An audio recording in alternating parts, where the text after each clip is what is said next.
A'udhu billah minash shaitanir rajim. Bismillahir-Rahmanir-Rahim. Assalamu alaikum. Je cherche la protection de Dieu contre le Satan le lapidé, de par le nom de Dieu tout clément et tout plein de miséricorde, que la paix soit sur vous. Pensez à partager la vidéo, à liker celle-ci, à souscrire à la chaîne et surtout à participer au projet culturel musulman universel qui a besoin de votre aide fraternelle avec générosité, de votre besoin en dons financiers, si Dieu, Inch'Allah, vous en donne la volonté.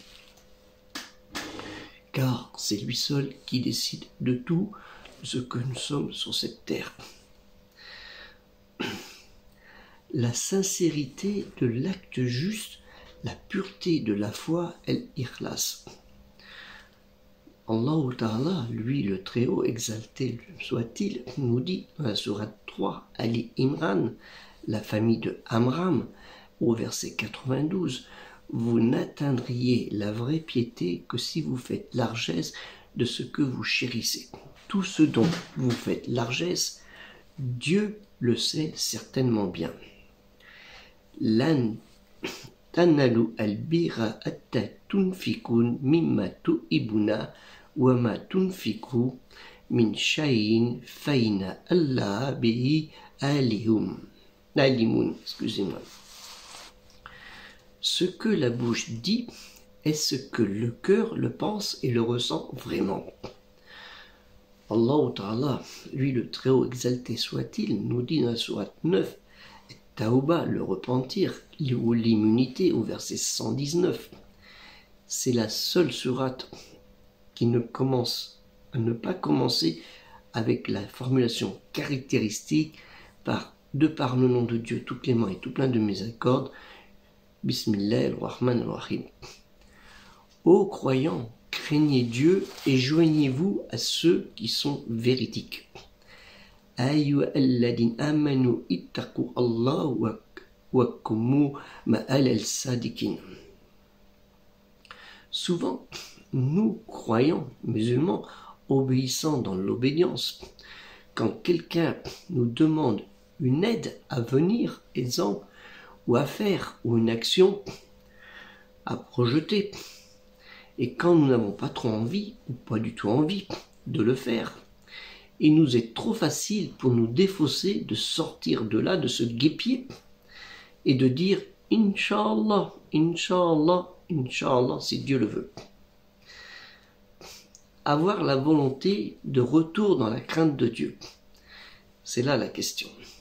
Dans tous ces domaines, comme dans celui que je viens de vous présenter, du Inch'Allah, si Dieu le veut, nous sommes aucunement à l'abri du jugement de Dieu l'unique, Allah Ta'ala, lui le puissant, le Très-Haut, Azawajal, qu'on nomme la condition sine qua non, des conditions sans quoi non.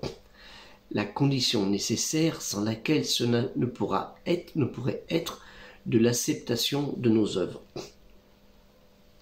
Dieu, l'unique, Allah Ta'ala, lui le Très-Haut, le puissant, exalté soit-il, Azawajal, n'accepte pas les actes si ce n'est lorsqu'elles sont sincèrement vouées à son visage ou à sa face. Al-Wajh. Sourate Dieu nous dit, Allah Ta'ala, exalté soit-il, nous dit dans la sourate 28, Al-Qasas, le récit ou l'histoire, au verset 88, je vous mets juste le morceau principal, Kullu shay'in alikun illa wajha. En fait, tout disparaîtra ou périra sauf sa face ou sa présence. Le mot wajh, au sens premier, pour certains, visage, face, de la racine wajaha, forme waja, visée, dirigée, wij, visage, ou jiha, le côté, la direction. Allah Ta'ala, Dieu le Très-Haut, exalté soit-il, nous dit dans la sourate 14, Abraham, au verset 7, votre Seigneur nous a-t-il pas prévenu en disant, j'augmenterai ma grâce si vous êtes reconnaissant, mais mon châtiment sera impitoyable si vous êtes infidèle. وَإِذَا تَدَّنَّ رَبُّكُمْ لَئِنْ شَكَرْتُمْ لَإِزِيدَنَّكُمْ وَلَئِنْ كَفَرْتُمْ إِنَّ عَذَابِي لَشَدِيدٌ.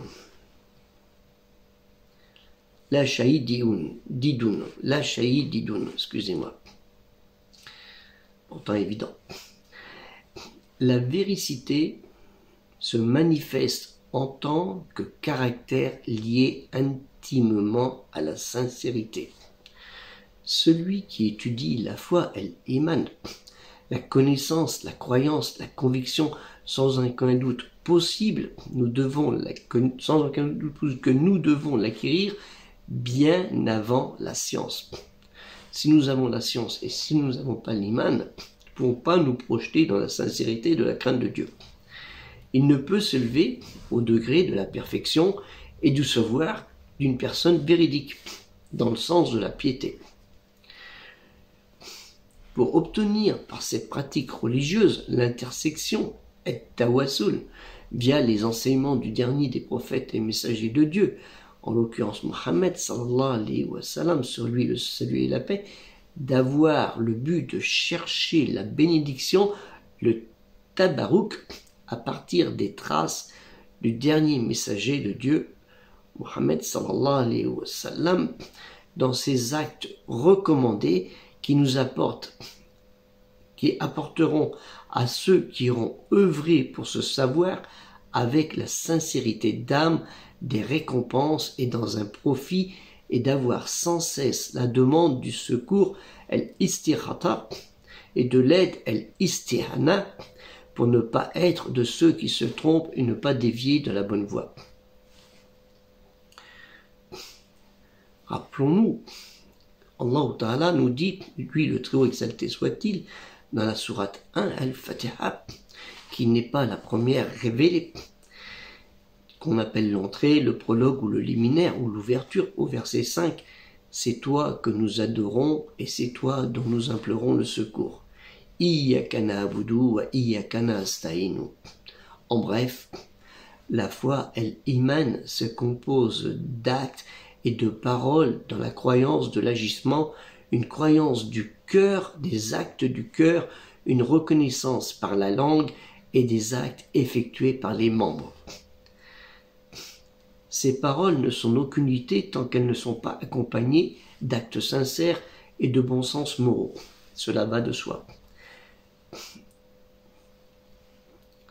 Elle n'est pas non seulement une simple prononciation. Exemple, quand certains pensent que dire La ilaha illallah, c'est-à-dire il n'y a pas de divinité autre que Dieu à être adoré, lui-même l'unique Allah Ta'ala, en pensant que délaisser les devoirs, les obligations et suivre la tradition, la sunna, suffit à obtenir le paradis. Je dis La ilaha illallah et le reste, c'est pas grave. Allah Rahman al-Rahim. Souvent les gens disent ça pour se défausser. Nous voyons certains musulmans ou musulmanes s'enfoncer audacieusement dans les péchés en prenant cela à la légère et pensent qu'ils vont être néanmoins exaucés en se référant à la sourate 4 An-Nisa, les femmes au verset 48. Dieu ne pardonne point qu'on lui associe d'autres divinités, mais il pardonne à qui il veut les autres péchés, car celui qui associe à Dieu d'autres divinités commet un forfait d'une exceptionnelle gravité. Inna Allah la yakfiru an yashukhraka bi wa yakfiru wa dunata dalika liman yasha wa man yushri bi Allahi fakadi iftara itman aziman. Ce qui est vrai, mais pas si simple en soi. Il y a donc un grand danger qui les guette s'il ne se compte que de cela. Dire, je crois en Dieu, mais la pratique, on peut la mettre de côté, puisqu'on a la garantie du paradis. vous oubliez quelque chose. Le diable, le shaitan, qui vient à l'humain avant qu'il ne commette ce genre de péché. Et il lui suggère cela, que ce n'est qu'une petite chose et que Dieu, l'unique Allah Ta'ala, est l'infini pardonneur, El-Ghafar, et tout miséricordieux, El-Rahim, ou El-Rahman, tout en lui rappelant qu'il est un bon musulman. Le diable lui dit, t'es un bon musulman, t'inquiète pas, tu peux dire la ilallah, mais le reste c'est pas grave, et que nulle divinité ne mérite l'adoration, et que c'est Dieu, excepté Dieu lui-même. C'est le shaitan qui dit ça aux gens. Tu crois en Dieu, mais le reste c'est grave. Et celui-ci, avec ses ruses mielleuses, parvient à lui faire commettre ce genre de péché, et tant d'autres, surtout par la suite. Il s'empresse alors de le faire désespérer de la miséricorde de Dieu, l'unique, jusqu'à l'en faire désespérer. Celui-ci ne songera pas plus ou plus à se repentir et à revenir vers son Créateur. Certains aussi s'associent à cette foi, croient dans le bien contre le mal, el-Maroufi, dit el-Munkar, qui dépend de certains saints et de savants vertueux.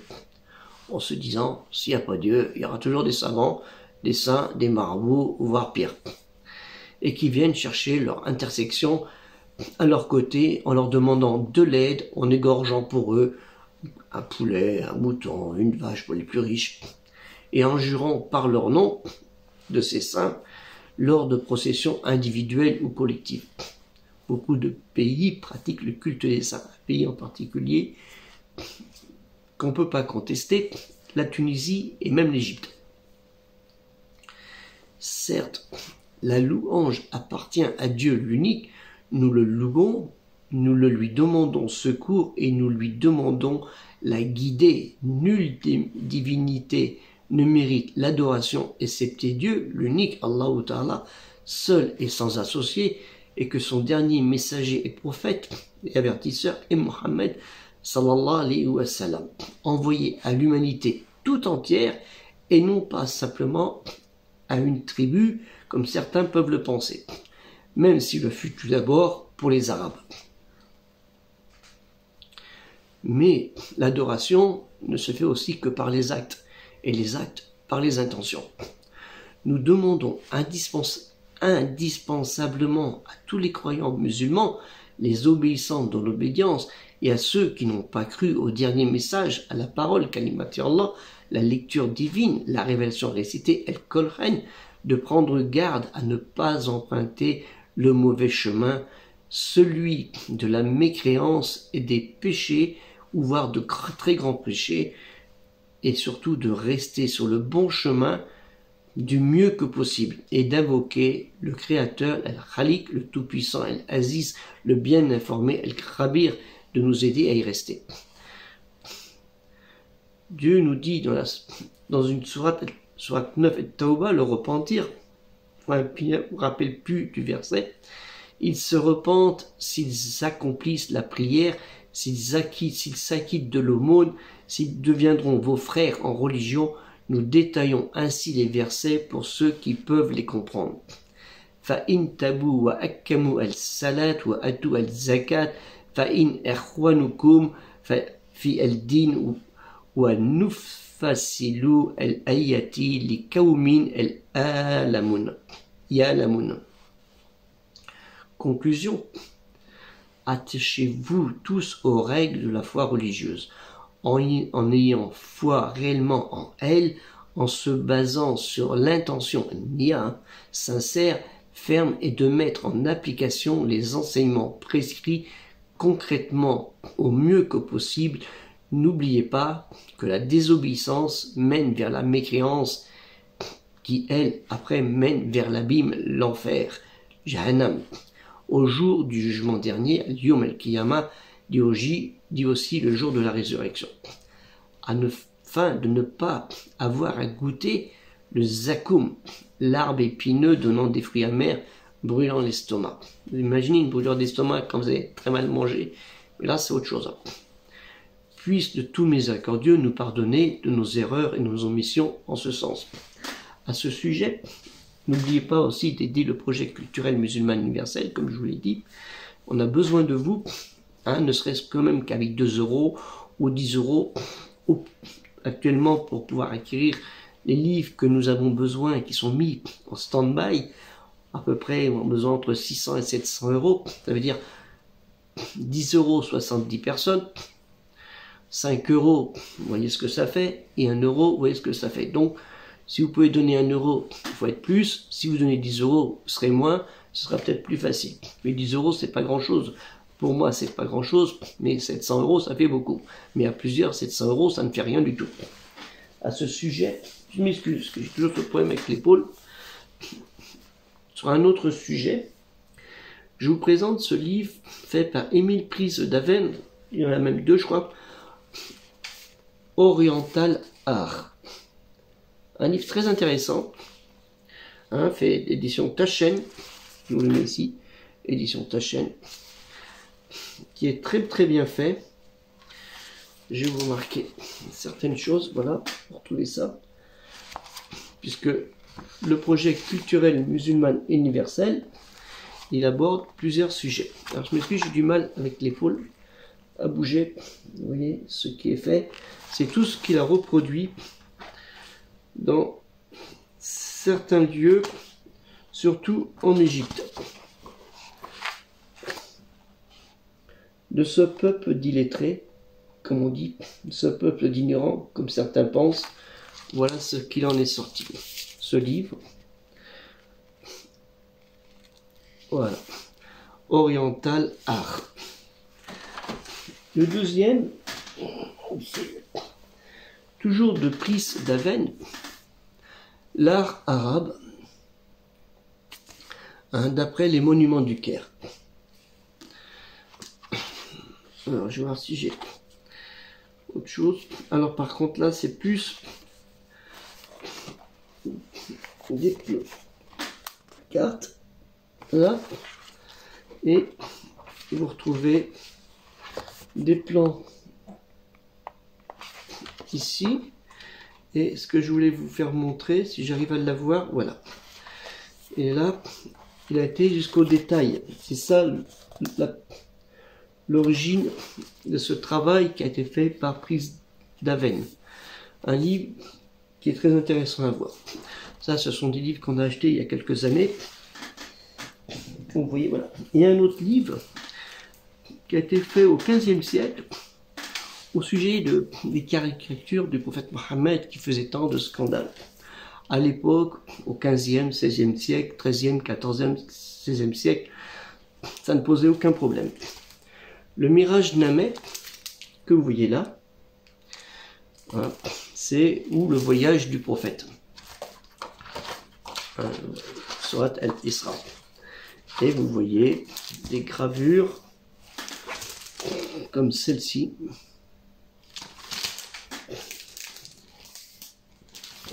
Ou comme celle-ci.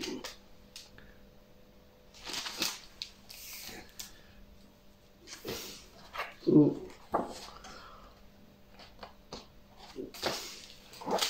et qui est assez connue, celle-ci. Et plein d'autres. Donc ce livre, certains fondamentalistes risquent de s'offusquer, mais ce n'est pas un problème pour moi. Que la paix soit sur vous, assalamu alaikum, et aider le projet culturel musulman universel. Et comme je disais dans une dernière vidéo, j'ai pas mal de personnes qui sont avocats, je ne sais pas si vont regarder cette vidéo, et je leur demande de m'envoyer s'ils ont leurs petites, comment on appelle ça, des petits articles sur la loi musulmane, charia qu'on appelle, et la loi actuelle dans les pays musulmans. Si les textes sont appliqués tels qu'ils étaient dans le charia, il y a quelques siècles, et si elles sont appliquées actuellement et comment cela fonctionne. Ce serait très intéressant à savoir. Que la paix soit sur vous. Assalamu alaikum.